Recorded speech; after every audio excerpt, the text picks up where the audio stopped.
नमस्कार शेतकरी मित्रांनो, मी कुणाल भोपळे MSc ॲग्रिकल्चर। आज आपण निमार्क प्लस निमा ऑइल असं एक प्रोडक्ट आहे मार्केटमध्ये, त्याच्याबद्दल माहिती घेणार आहे। याला राली नीम म्हणतात, टाटा कंपनीचं प्रोडक्ट आहे, चांगलं प्रोडक्ट आहे। तर हे काय काम करते याच्याबद्दल माहिती घेणार आहे आणि कोणकोणत्या किडीवर हे काम करते आणि हे निमार्क कशा प्रकारे काम करते याच्याबद्दल माहिती घेणार आहोत आपण। याच्यामध्ये नीम ऑइल प्लस निमार्क असं हे प्रोडक्ट आहे। याच्यामध्ये 3000 ppm आणि 10000 ppm असे दोन वेगवेगळ्या प्रकारचे निमार्क भेटतात आपल्याला। जर आपण 10000 ppm चा निमार्काचा वापर केला, जबरदस्त रिझल्ट आपल्याला विविध किडीवर दिसतात।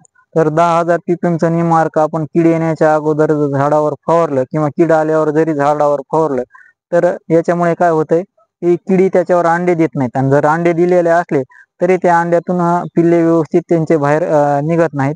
त्यानंतर जर किडी त्याच्यावर असतील, ह्या झाडाच्या पानावर जर किडी असतील, तर हे पूर्ण झाडाचं पान कडू होतंय। फवारल्यानंतर हे सगळे पानं कडू होतात आणि त्याला ते किडी खात नाहीत।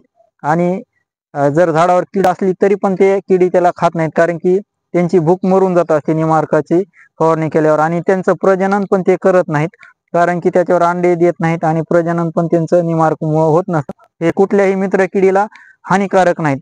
त्यावेळेला आपल्याला विविध पिकांमध्ये सेटिंग करायचे असते, जसं आंबा मोहर मध्ये सेटिंग करायचे असते किंवा टरबूज खरबूज मध्ये ज्या वेळेला आपल्याला सेटिंग करायचे असते, त्यावेळेला आपल्याला मधमाशीची गरज असते। आणि त्यावेळेला जर आपण केमिकल कीटकनाशक जर फवारले त्याच्यावर, तर त्याचा रिझल्ट असा होतो की मधमाशी त्याच्या वासाने येत नाही। त्यावेळेला जर आपण निमार्क 10000 ppm चं जर फवारलं, तर ते मधमाशीला डॅमेज करत नाही।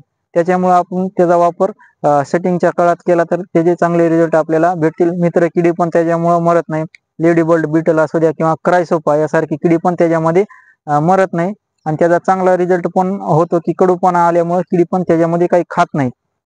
आता याचा वापर आपल्याला थ्रिप्स असू द्या, पांढरी माशी असू द्या, मावा असू द्या, त्यानंतर तुडतुडे असू द्या किंवा आळी असू द्या, कुठल्याही पिकामध्ये आळी असू द्या, तूर असू द्या किंवा बोंडाळी असू द्या, याच्यामध्ये याचा जर वापर केला 10000 ppm चा, तर हे किडी येणार नाही। त्याच्यामध्ये किडी याच्यावर आल्या तरी खाणार नाही, कारण की पूर्ण झाड कडू झालेले असते।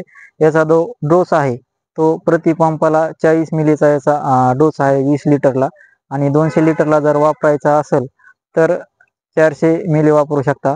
जर खूपच हेवी अटॅक असेल तर तुम्ही 50 ml पर्यंत पण वापरू शकता, कारण की ऑर्गॅनिक कीटकनाशक आहे, याचे काही दुष्परिणाम नाहीत।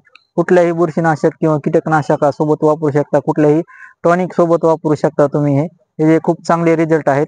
आणि जर तुम्हाला हा व्हिडिओ आवडला असेल तर माझ्या चॅनलला लाईक करा, सबस्क्राईब करा आणि शेअर करा। निमार्कला जे लेबल आहे ते ग्रीन आहे, हे कुठल्याही मधमाशी किंवा मित्र किडीला डॅमेज करत नाही, किंवा तुमचं जे कोरोजन आहे त्याला बी असंच ग्रीन लेबल येतं, ते पण कुठल्याही किडीला डॅमेज करत नाही, मित्र किडीला।